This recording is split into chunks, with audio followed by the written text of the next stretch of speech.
Shalom, salam sejahtera bagi kita semua. Bapak Ibu yang dikasihi dan diberkati Tuhan, saya Beatrix Sumbol menyampaikan kabar baik bagi kita semua. Sebab telah genap waktunya. Kabar baik hari ini terambil dari kitab Galatia pasal 4, ayat 4 sampai dengan ayatnya yang kelima, yang berbunyi demikian.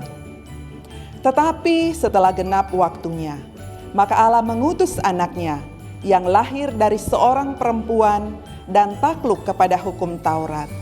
Ia diutus untuk menebus mereka yang takluk kepada hukum Taurat, supaya kita diterima menjadi anak.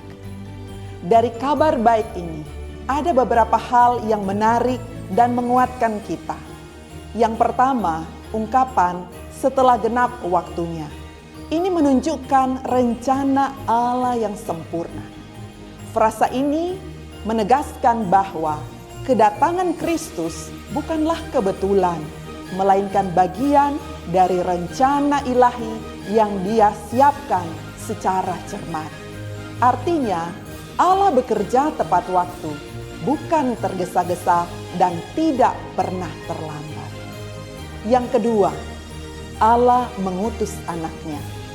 Pernyataan ini menegaskan keilahian Kristus, dan ungkapan ini menyiratkan inkarnasi Allah yang kekal.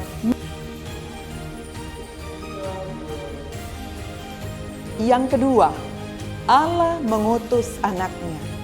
Pernyataan ini menegaskan keilahian Kristus, dan ungkapan ini menyiratkan inkarnasi Allah yang kekal masuk ke dalam sejarah manusia.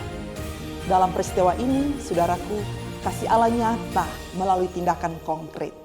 Ia sendiri datang untuk menyelamatkan saudara dan juga saya. Yang ketiga, dikatakan lahir dari seorang perempuan. Hal ini menegaskan kemanusiaan Yesus. Bagian ini menunjukkan bahwa Yesus benar-benar manusia. Dia lahir, Dia tumbuh dan hidup seperti manusia pada umumnya. Sehingga Dia juga dapat merasakan penderitaan-penderitaan yang saudara dan saya alami. Jadi Yesus adalah anak Allah dan lahir dari seorang perempuan atau manusia. Inilah misteri inkarnasi. Allah menjadi manusia tanpa kehilangan keilahiannya. Kemudian yang keempat, takluk kepada hukum Taurat. Hal ini menegaskan ketaatan Yesus sebagai seorang Yahudi. Yesus hidup di bawah hukum Taurat, menaati seluruh tuntutan Allah dengan sempurna. Hal ini penting karena hanya melalui ketaatannya yang sempurna, Yesus dapat menjadi penebus bagi mereka, yaitu saudara dan saya yang gagal menaati hukum. Ia tidak datang untuk menghapus hukum, tetapi menggenapinya. Matius 5 ayat 17. Haleluya. Kemudian yang kelima, tujuannya yaitu untuk menebus dan menjadikan kita anak. Inilah puncak dari semuanya. Penebusan berarti pembebasan dari perbudakan dosa dan hukum Taurat.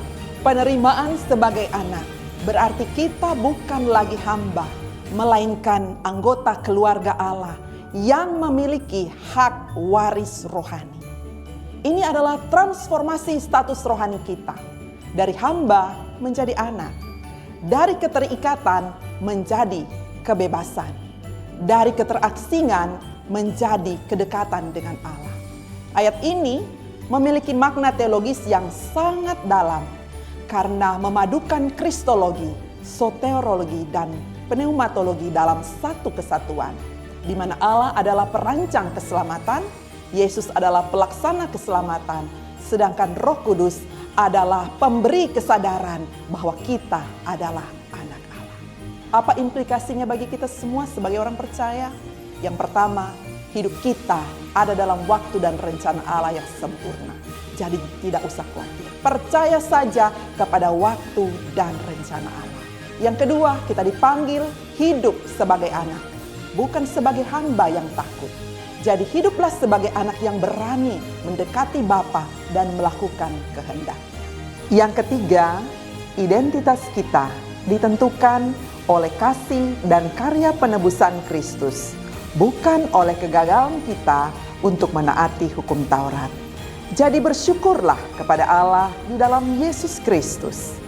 Semoga di masa penantian kedatangan Kristus yang kedua, kita tetap memiliki iman yang teguh sebagai anak-anak Allah, penuh ucapan syukur, dan tetap semangat menyampaikan kabar baik kepada dunia. Selamat menyongsong Natal tahun 2025. Tuhan Yesus memberkati.